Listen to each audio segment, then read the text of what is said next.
Hello साथियों, welcome to planet 4। आप सभी को टीम विक्रम का नमस्कार। यूरोप की धरती से डोनाल्ड ट्रंप ने प्रधानमंत्री मोदी का नाम लेकर जो ऐलान किया है उसे सुनकर पूरी दुनिया हैरान है। इस वक्त पूरे यूरोप में मोदी मोदी की गूंज सुनाई दे रही है और ट्रंप के खिलाफ जबरदस्त आक्रोश साफ महसूस किया जा सकता है। शायद यही वजह है कि यूरोप में वहां का समर्थन हासिल करने के लिए ट्रंप को मजबूरी में मोदी की जमकर तारीफ करनी पड़ी है। वैसे भी ट्रंप लंबे समय तक मोदी की तारीफ किए बिना, मोदी को दोस्त बताए बिना रह नहीं पा रहे हैं, क्योंकि मोदी ने उन्हें वहीं चोट दी है जहां उन्हें सबसे ज्यादा दर्द महसूस हो रहा है। और एक तरीके से कहने का प्रयास कर रहे हैं कि बेवफा दोस्त मोदी, लौटकर वापस आ जाओ, एक बार फोन तो कर लो। ट्रंप चाहते हैं कि पूरी दुनिया उनके अहंकार पर मक्खन लगाए, लेकिन जैसे ही ट्रंप ने भारत पर टैरिफ लगाया, मोदी ने 30% का टैरिफ लगाकर अमेरिकी किसानों की कमर तोड़ दी।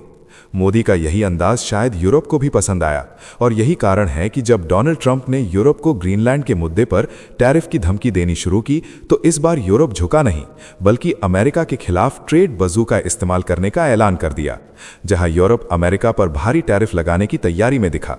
इतना ही नहीं, ट्रंप से टकराने के बाद यूरोप को जो मोदी से सहारा मिला है, उसे देखकर पूरा अमेरिका हैरान है। और शायद यही कारण है कि ट्रंप यूरोप पहुंचते ही मोदी जी की जमकर तारीफ कर रहे हैं। उन्हें पता है कि आज मोदी यूरोप के लिए मसीहा बन चुके हैं और 26 जनवरी को इसका एक शानदार नज़ारा दुनिया देखने वाली है। उसी दौरान भारत और यूरोप के बीच जो डील साइन होने वाली है, उसका झटका डोनाल्ड ट्रंप आज से ही महसूस करना शुरू कर चुके हैं। और यही वजह है कि डोनाल्ड ट्रंप यूरोप को खुश करने के लिए, मोदी को शांत करने के लिए मोदी की तारीफ कर रहे हैं, उन्हें मित्र बता रहे हैं। और चौंकाने वाली बात यह है कि उन्होंने अपने फैसलों को वापस लेना भी शुरू कर दिया है। और इसी कारण कहा जाता है कि अपने शब्दों को सोच समझकर बोलिए, जरूरत से ज्यादा मत उछलिए, नहीं तो यू टर्न लेना पड़ सकता है, नुकसान उठाना पड़ सकता है। और डोनाल्ड ट्रंप के साथ वही हुआ है, जो अहंकार और आवेश में आकर यूरोप के खिलाफ सीधे टैरिफ लगाने की धमकी दे रहे थे। 100% तक टैरिफ की बात कर रहे थे, फ्रांस जैसे देशों पर 200% टैरिफ की बात कर रहे थे। अचानक उन्होंने जोरदार यू टर्न मार दिया। इतना ही नहीं, ग्रीनलैंड के मुद्दे पर भी जो बार बार कह रहे थे कि सैन्य विकल्प को नजरअंदाज नहीं किया जा सकता, अचानक वहीं ग्रीनलैंड को लेकर बेहद सॉफ्ट हो गए हैं। जैसे ही उनकी मीटिंग नाटो प्रमुख से हुई है, उनकी हेकड़ी निकल गई है। यूरोप पहुंचकर डोनाल्ड ट्रंप ने कई सारे झूठे झूठे दावे किए और अपने अहंकार को बढ़ा चढ़ाकर पेश करने की कोशिश की, लेकिन आज इसका पर्दाफाश भी हम आगे इसी वीडियो में करेंगे। आज जो डोनाल्ड ट्रंप यूरोप और मोदी से डरे हुए नजर आ रहे हैं और अपने फैसले वापस ले रहे हैं, उसके पीछे सबसे बड़ी ताकत एकजुटता की है, जिसके सामने कोई भी अकेला सुपर पावर खड़ा हो जाए तो उसे झुकना ही पड़ता है। आज यूरोपियन यूनियन के सारे देश न केवल एकजुट हैं, बल्कि वे भारत जैसे देशों के साथ मिलकर अपनी चट्टान को और भी ज्यादा मजबूत कर रहे हैं। आपको याद होगा, नाटो प्रमुख कुछ समय पहले ट्रंप से मिलने के बाद मोदी को धमकी दे रहे थे और कह रहे थे कि भारत को रूस से तेल खरीदना बंद करना चाहिए, नहीं तो अंजाम बुरा होगा। आज वही नाटो प्रमुख बुरी तरह फंसे हुए नजर आ रहे थे। आज उन्हीं को ग्रीनलैंड को बचाने के लिए ट्रंप से रहम की भीख मांगनी पड़ रही थी। लेकिन मोदी के दबाव के कारण, जिस तरह ट्रंप के टैरिफ के खिलाफ मोदी यूरोप के लिए ढाल बन गए, इसी कारण आज नाटो प्रमुख के पास मजबूत कार्ड था, ताकि वे ट्रंप से बातचीत कर सकें और उन्हें झुकाने पर मजबूर कर सकें। यानी जो नाटो प्रमुख कभी मोदी को धमकी दे रहे थे, आज वही उन्हीं के सहारे लेकर एक तरह से ट्रंप को झुका चुके हैं। मोदी का मॉडल दुनिया भर में अपनाया जा रहा है। जो चाल मोदी आज से कई महीने पहले चल चुके थे, उन्हें पता है कि ट्रंप अगली चाल क्या चलेंगे। इसलिए वे चुपचाप धैर्य के साथ बिना एक शब्द बोले खेल खेल रहे हैं और भारत की तरफ तस्वीर लगातार साफ होती जा रही है। और हमेशा की तरह टीम विक्रम के इस एनालिसिस वीडियो में कई चौंकाने वाले खुलासे होने वाले हैं। आगे बढ़ने से पहले आपको बता दें कि सभी खबरों का क्रेडिबल सोर्स लिंक नीचे डिस्क्रिप्शन में दिया गया है, जिसे आप चेक करें और सोशल मीडिया की फेक न्यूज से दूर रहें। तो चलिए इन सभी खबरों को जानते हैं बेहद विस्तार से, आसान भाषा में। सबसे पहले समझते हैं कि डोनाल्ड ट्रंप ने यूरोप पहुंचने के बाद मोदी का नाम लेकर कौन सा तगड़ा ऐलान किया। तो विश्व आर्थिक मंच के मंच से निकला यह बयान केवल एक डिप्लोमेटिक लाइन नहीं है, बल्कि वैश्विक राजनीति के बदलते सुरों का इशारा है। अमेरिका के राष्ट्रपति डोनाल्ड ट्रंप ने दावोस में भारत के प्रधानमंत्री नरेंद्र मोदी को शानदार नेता और अपना करीबी मित्र बताते हुए यह साफ किया कि भारत और अमेरिका के बीच एक अच्छा व्यापार समझौता होने जा रहा है। यह बयान उस समय आया जब दोनों देशों के रिश्ते टैरिफ, तेल और रणनीतिक हितों के कारण तनाव के दौर से गुजर रहे थे। दावोस की बर्फीली वादियों में दिया गया यह बयान नई गर्माहट लेकर आया है। ये पूरा घटनाक्रम दरअसल वैश्विक शक्ति संतुलन की बदलती स्क्रिप्ट है, जहां डोनाल्ड ट्रंप शब्दों में मित्रता का राग अलाप रहे हैं और नरेंद्र मोदी खामोशी के साथ शतरंज की चाल चल रहे हैं। मोदी का अंदाज ये है कि वो बयानबाजी में ऊर्जा खर्च नहीं करते, बल्कि पॉलिसी और डील के जरिए जमीन खिसका देते हैं। यूरोप के साथ ऐतिहासिक व्यापार समझौते उसी रणनीति का हिस्सा हैं, जहां भारत खुद को केवल सप्लायर नहीं बल्कि भरोसेमंद सिस्टम पार्टनर के रूप में पेश कर रहा है। यही वजह है कि यूरोपीय संघ के लिए भारत अब एक वैकल्पिक अमेरिका जैसा दिखने लगा है। ट्रंप इस बदलाव को देख रहे हैं और भीतर ही भीतर दबाव महसूस कर रहे हैं, क्योंकि टैरिफ की भाषा अब उतनी प्रभावी नहीं रह गई है। अगर मोदी सच में उनके मित्र हैं तो 50% टैरिफ हटना चाहिए, मगर वो टैरिफ बने हुए हैं, क्योंकि असल परेशानी भावनात्मक नहीं बल्कि रणनीतिक है। मोदी एक एक करके ब्रिटेन, जर्मनी, कनाडा और पूरे यूरोप के साथ आर्थिक भरोसे का जाल बुन रहे हैं। इससे अमेरिका का एकाधिकार कमजोर पड़ता दिख रहा है। ट्रंप का बार बार मित्र कहना इसी बेचैनी का संकेत है। ये वो दौर है जहां भारत शोर नहीं मचा रहा, भारत चुपचाप अपनी जगह बनाता जा रहा है, और यही खामोशी वैश्विक राजनीति में सबसे तेज आवाज बन चुकी है। पिछले कई महीनों से भारतीय निर्यात पर भारी टैरिफ का बोझ है। अमेरिकी प्रशासन ने भारतीय उत्पादों पर 50% तक शुल्क लगाया, जिसमें आधा हिस्सा रूसी तेल खरीद को लेकर दंड के रूप में जोड़ा गया। इसी दौर में बातचीत भी चलती रही, कभी बंद कमरों में तो कभी सार्वजनिक बयानों के जरिए। ट्रंप ने दावोस में साफ कहा कि उन्हें प्रधानमंत्री मोदी पर पूरा भरोसा है और दोनों देशों के बीच डील होगी। ये बयान ऐसे समय आया जब अमेरिकी प्रशासन के कुछ अधिकारियों के बयान रिश्तों में असमंजस पैदा कर रहे थे। भारत ने इन बयानों पर तुरंत प्रतिक्रिया देकर अपना पक्ष मजबूती से रखा। कुछ ही दिनों पहले एयरफोर्स वन में मीडिया से बातचीत के दौरान ट्रंप ने प्रधानमंत्री मोदी को अच्छा इंसान बताया था। उन्होंने ये भी कहा था कि भारत उन्हें खुश करना चाहता है और टैरिफ को तेजी से बढ़ाया भी जा सकता है। इन शब्दों में दबाव भी था और संदेश भी। दावोस में वही ट्रंप दोस्ती की बात करते दिखे। ये अमेरिकी राजनीति की वही शैली है जिसमें सख्ती और सराहना साथ साथ चलती है।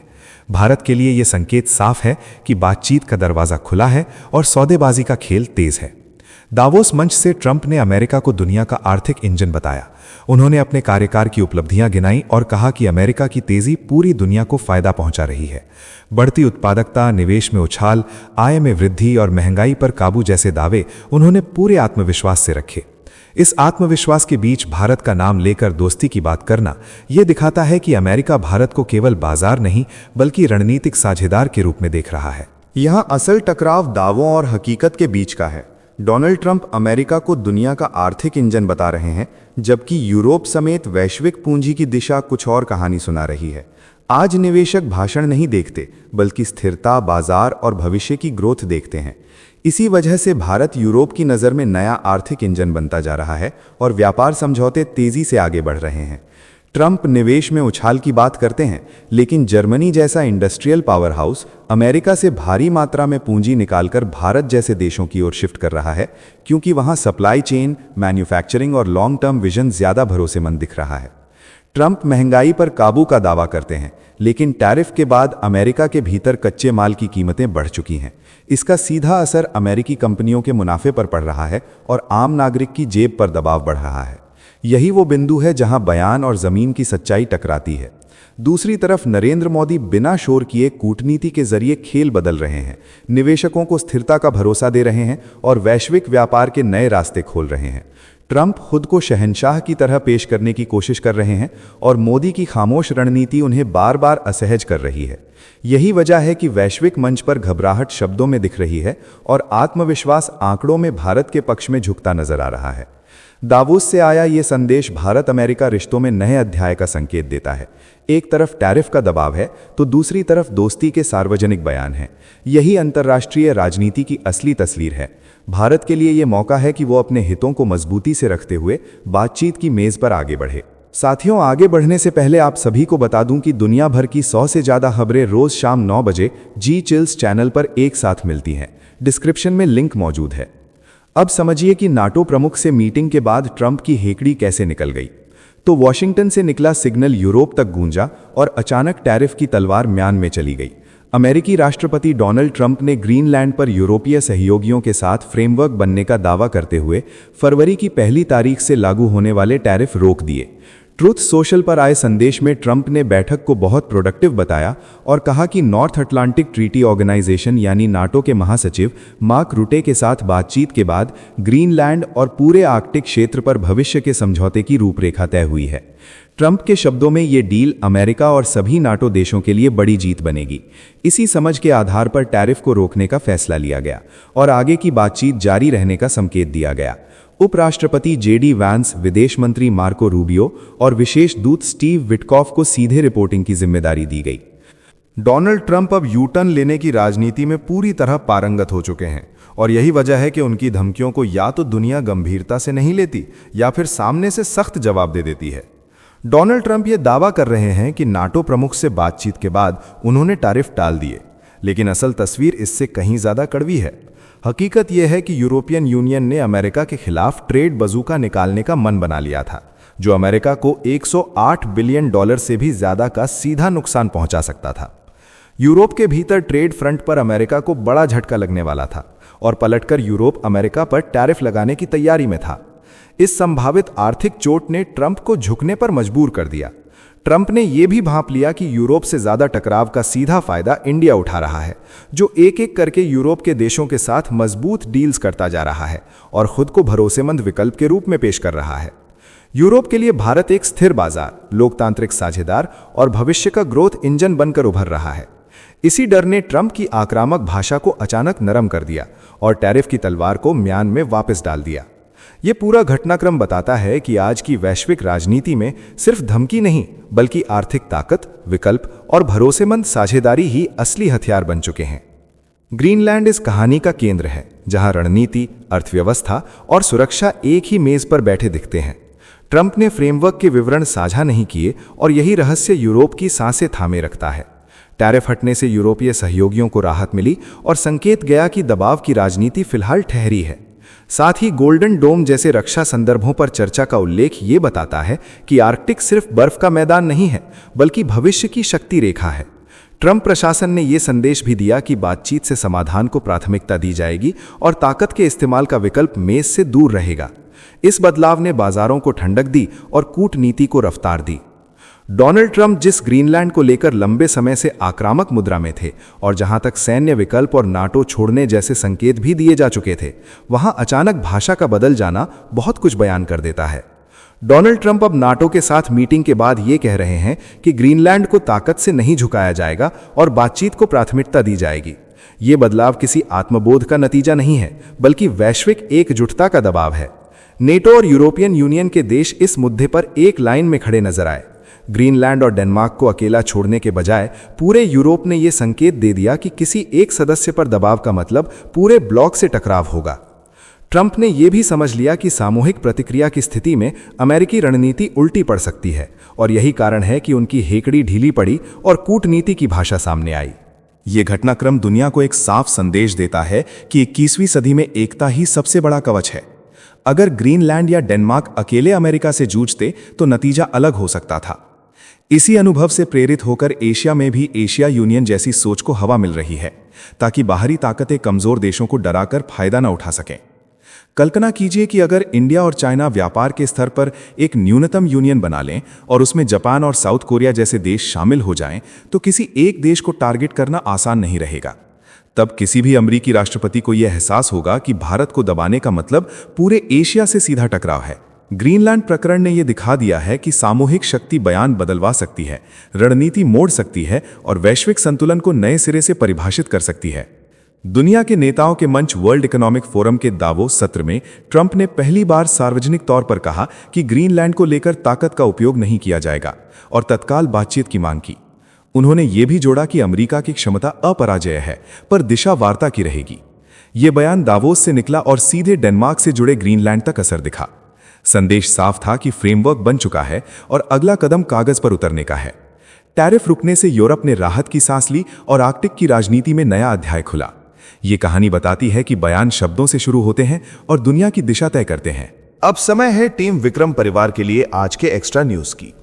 तो महाराष्ट्र की राजनीति में एक बार फिर ऐसा दांव चला है जिसने सत्ता की शतरंज पर सबको चौंका दिया है। कल्याण डोंबिवली नगर निगम में शिवसेना शिंदे गुट और महाराष्ट्र नवनिर्माण सेना की नजदीकी ने पूरी कहानी पलट दी है।